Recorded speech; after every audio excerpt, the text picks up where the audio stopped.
நடிகர் சங்க பிரச்சினையில் ரஜினி, கமல் தலையிட வேண்டும் என்று நாம் தமிழர் கட்சி ஒருங்கிணைப்பாளர் சீமான் வலியுறுத்தியுள்ளார். திருச்சி எடமலைப்பட்டி புதூரில் செய்தியாளர்களிடம் பேசிய சீமான், விடுதலை புலிகள் அமைப்பு இன்றும் செயல்படுவதாக அமெரிக்க உளவுத்துறை வெளியிட்டுள்ள அறிக்கையில் இலங்கையில் வாழும் தமிழர்கள் கடுமையாக பாதிக்கப்படுவார்கள் என்றார்.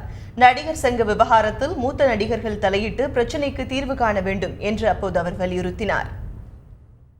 அவங்க மாதிரி ஒரு மூத்த கலைஞர்கள் எல்லாராலையும் மதிக்கப்படுகிற ஒரு ரஜினிகாந்த் போன்ற கமல்ஹாசன் போன்ற ஒருத்தர் உட்கார்ந்து பேசினா அது சரியா இருக்கும். ஆனா அவங்க எப்பவுமே ஒரு கெட்ட வாய்ப்பு என்னன்னா, இந்த மூத்த கலைஞர்கள் இது போன்ற நடிகர் சங்கம், இப்ப இயக்குனர் சங்கமே எடுத்துக்கிட்டாலும் அதுல மிக மூத்த இயக்குநர்கள், மதிப்புமிக்க இயக்குநர்கள்லாம் வர்றதில்லை.